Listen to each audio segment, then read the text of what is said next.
we do need to rely on technology to make people better. Yes. And so I think that's part of the puzzle as well, is can the tools help our technicians and help them in terms of what to say. So if they find that there's an issue with brakes or tires or the air filter, what are those word tracks and how can we help them with those word tracks so that they don't stumble and that they sound intelligent and you have a consistent message. And we can do that with our tools and our training. Welcome to the Matador Buscast. Tune in for everything you need to know to stay in the know regarding the automotive industry. Here's your host, Jason Harris. Hey, what's going on, Podcast Nation? It is Jason Harris here. Thank you for joining me on another episode of the Matador Buscast. Yes, I said Buscast. I have done podcasts in planes, trains, automobiles, and yachts, and I've yet to do one on a bus. That is what we're doing here in Dallas, Texas at NADA 2023. I have an amazing guest with me. I have Warner with True Video. Warner, what's going on? I almost said True. Did you hear that? I heard They started to come out. I'm like, you never know. I'll pull that back in. I'll pull that in. Hey, thanks for taking the time to chat with me. This is going to be a lot of fun. Hey, I love kicking off these podcasts with a little origin story. A, because I'm always fascinated. Because I don't think anybody wakes up one day going, I want to be in the automotive industry because that sounds like fun. So Warner, let me kind of get it from you. How did you start in this crazy little world we call the automotive industry? Yeah, so it's been about 8 years now. And I was playing pickup basketball, and we finished up, grabbed showers, and I was in the locker room, and this guy named Joe Shaker, who's a car dealer, came up to me and he said, "Hey, what are you doing these days?" And I said, "Oh, I'm at the end of a startup. I've done 15 different startups, right, in all different industries, but mostly product and technology focused." And he said, "Well, we got this idea, and I was wondering if you'd like to, put our heads together and see if we could start a company and go build this thing." And I said, "Yeah, I'm down for that." And we had lunch, and the rest is sort of history. 8 years later, 14 million video views, and so forth. So just a few, right? Yeah, Just a little. just a few. Just a few. So that's how I got involved with this venture in automotive. Hey, Warner, like I said, we're at NADA. Talk about sensory overload. So much going on there, but I mean, some really exciting stuff. And I think one of the things I'm finding most exciting about this particular year is really the dealers. They're coming in and they really have a mindset of I need to learn, I need to absorb, I want to connect, I want to grow, I need to educate, and it's refreshing. I think it's very, very cool. You had an amazing workshop. I mean, even so much so I think there was some overflow, man. You had some people in another room. There was. We filled a room and they overflowed it into another room. So excuse me. Well, let's get into that. Okay. If we were to say, maybe pick your top three kind of takeaways from that workshop, what would be the top three for you? Yeah, so the workshop was titled Implementing Video in Fixed Operations, and it's really about inspection videos. So the technician finished their inspection and they take a video and they share the results with the customer. I think a number of the things that are really important is when I'm educating people about video, whether they're using it, they're starting it, or they're thinking about using it, it's all about how do I get it done? And, one of the things that we recommend is when you're introducing it to your team, you want to do a buy-in call, you want to do a shop meeting, you want to show them what a good inspection video looks like, and then you want to explain to them why you're actually doing it. And one of the key points to that is the communication chain. Yes. So if you think of the traditional communication chain between a technician, an advisor, a customer, and then maybe a confidant, like a fourth person, it's usually done voice, either in person or over the phone, but here are the issues and they're conveyed from the technician to the advisor and so forth. Well, what we find is that you lose information all along the way. So 6 recommendations turn into 4 that are told to the customer, turn into 2 that are told to the confidant, and now we've lost that opportunity to upsell. And with video, everybody gets the same story. Same message, same everything. 100% of the information, 100% of the time. So that's a really important piece. I think another piece, we talk about the phases of implementing video in fixed operations in a service department. And the phases are start with the how, and then there's the habit, and then there's the how well, right? Yes. So the how, the habit, the how well. Or as I like to say, take videos, take more videos, take better videos. The how is pretty easy. Takes a couple of days to learn how to use these tools. The habit, that's the tough part. Yes. Right? So building the habit with the technicians who are the ones using and recording it, that might take 1 or 2 months. And then the quality piece in the end, the how well, you're going to do that after you've built volume, but you can't do that too soon. So we kind of look at those different phases, and you really have to work with the technicians. And one of the ways we suggest is maybe you tell them you have to do this, but maybe you put an incentive in place. There you go. I like that. And there's some ways that you can do it, and some people shy away. They go, oh, an incentive. I don't want to put an incentive in place and pay my technicians and so forth. But if you do the economics of an incentive, what you're going to find is that if I can increase my dollars per hour by $60 and our margin is 50%, I'm going to make $30 on a video view as opposed to not. And then if I pay my technicians 1/10 or a flat rate, the dollars that come out, it's like a 10 or 12x return. So I love that. Those are key points that we take away. And a good trackable process, right? Mm-hmm. When I think about what the primary focus should really kind of be, this year. I mean, look, we're coming off of 3 years of the most profitable years we've ever seen, and and now it's kind of like getting back to the basics. I even hate saying that. I be honest, I really do hate saying that because I kind of cringe. It's like, what basics are we actually talking about? But anyways, I think if I always just kind of looked at the 3 pillars of success for most dealers, and that is people, process, and technology. And what I find that usually if they're struggling in a specific area or they're not successful in a specific part of their business, it's usually one of those 3 is the problem, or sometimes a combination of them.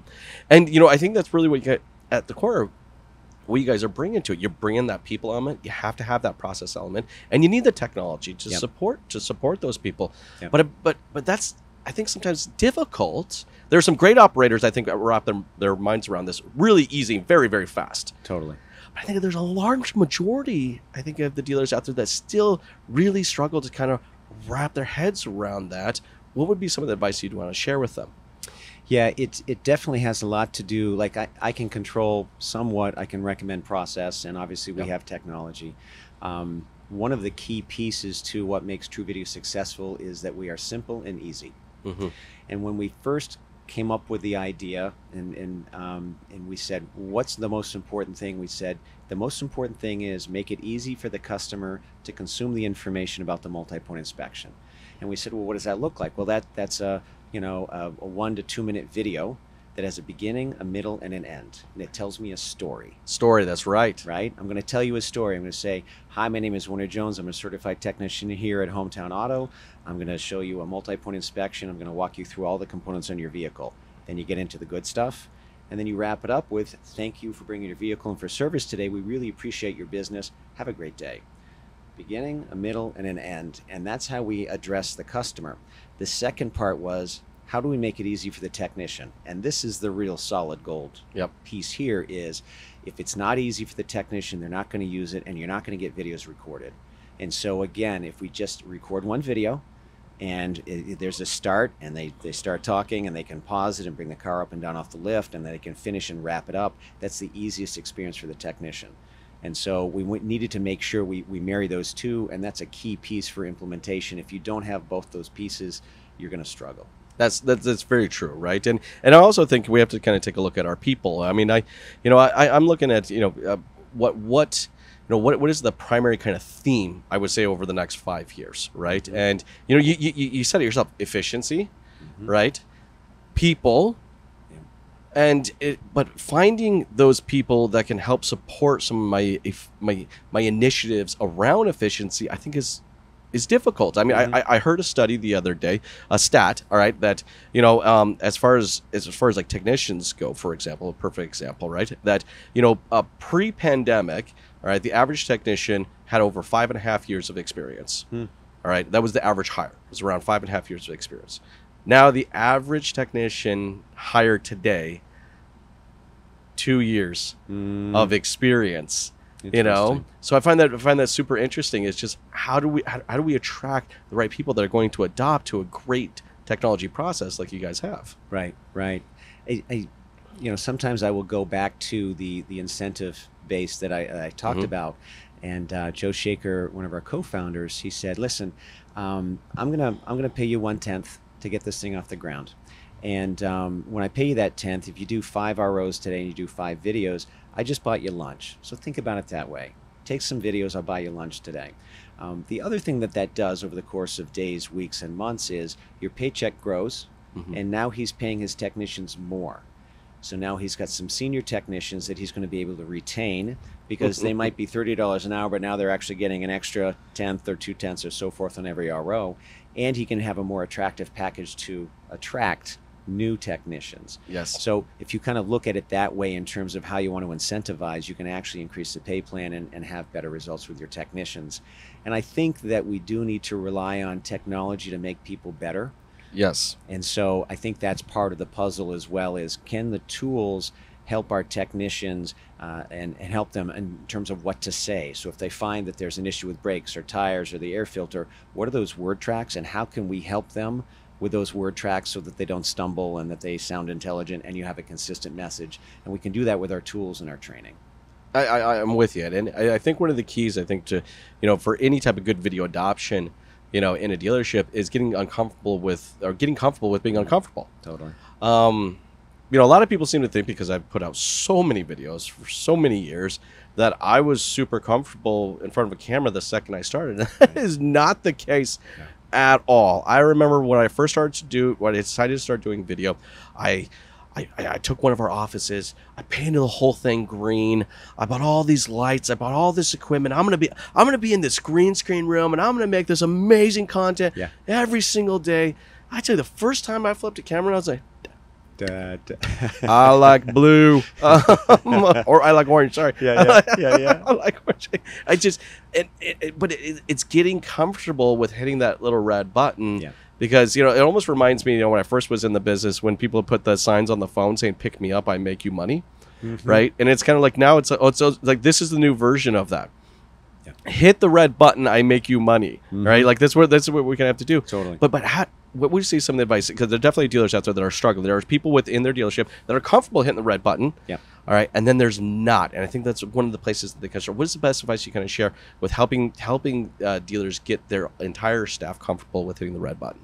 Yeah, so we see that most dealerships are using a technician to record the video. Some use advisors, but when you get backed up and busy in the front desk, the advisors can't go back and take videos. Sure. We've seen some dealers actually have a video guy, and they pay him. He's got a cart, he pushes it around, he's got tools and gauges and things like that. But there are a few reasons why the video guy doesn't work, even though it sounds like it makes sense. I don't have to change the process of my technicians. What happens with a video guy is if you've got 3 inspections finishing at the same time, then everybody's queued up, and so then your efficiency is lost. If the video guy is out sick or on vacation, you get 0 videos. Yep. And it turns out, and we've seen this time and time again, when there's an advisor, you're down an advisor, he leaves, he's on vacation, who's the first man up? It's the video guy that's supposed to be taking videos. He's going to fill in at the front desk. So really the way to scale it is to use that technician. So then if you agree that, okay, technicians are the one that record the videos, then you need to take a look at that and say, are you comfortable speaking, not on camera, but narrating a video? Yes. I don't like the sound of my voice. Boy, that was weird. I'm uncomfortable. And I already talked about this part there. We need to load their lips, because they're like, I'm looking at a tire. I'm going, your tire looks like this. What should I say? So if you can provide them those scripts, very helpful. When we talk about breaking the ice, I say it takes 3 videos. Yep. So when we do training, we say, all right, you're going to do a sample video today, 30 seconds long, and we're just going to learn how to use the tool. The second one, I want you to speak, and I want to send that to a friend or a spouse or somebody. And that third one is going to be pretty real, and that goes to your service manager, and we're going to pretend it's really an RO and it's an inspection. After you've done 3, right, you were an expert a week later, right? Yes. Even though you stumbled on the first one, you've broken the ice. You're like, well, nobody died. I didn't get hurt. That was okay. So there is definitely a process for how you roll this out. And I like that. And the technicians, they're the key. If you have no recorded videos, you got nothing to work with. And if the technicians are the one that are doing it, you got to make sure they're comfortable. No, I like that. And that is a good systematic way to help people get comfortable. And loading the lips. I mean, look, this isn't necessarily a new strategy. It's a strategy that we've been using in the automotive industry for a long time. Right. But I mean, loading the lips over time creates that comfort. It's say, this is what we say, let's practice this, and then you'll eventually find your own voice. I love that at all. Hey, for anybody out there that's watching and listening right now, and it is right there going, yeah, I am going to head this direction. I haven't made the switch. I haven't jumped off the deep end yet, but I am gonna jump off the deep end there. What kind of results can I expect? I'm sure you've seen some great success stories. You know, what would be kind of results that we would see in our service department from, you know, maybe a profitability perspective? Yeah. So in general, when someone says, you know, when do I record video? In general, you record a video on every customer-facing repair order. So that means if there's a line item in there that's a customer pay or a warranty line item, you should send them a video. So that addresses the when piece, right? When we say, well, like, what are the results? You're going to see, in general, 20, 30% or more increase in customer paid dollars per RO. Yes. And it's kind of amazing, but it actually plays out. And we have this report called a Delta report where you can start to see the results within 24 hours. You are also going to see CSI scores improve, 10, 15%, those kinds of things, and retention, which sometimes is harder to qualify. So we're definitely seeing increases in all those things. I will say that it's an interesting discussion that the delta is really good early when I have no videos versus now I've got video views. For sure. But once you get to a certain level, right? If you've lost the weight, how much more weight can you take off? Like, at some point you get really good and you're taking videos on 90+% of your ROs and you're sending them and you have this high view rate. At some point you're not going to get that additional benefit. Yes. But you're going to be able to maintain that margin. And we've seen guys go from $100 an RO in CP dollars to $185, and just amazing returns and amazing dollars that go back to the dealership. That's cool. That's cool.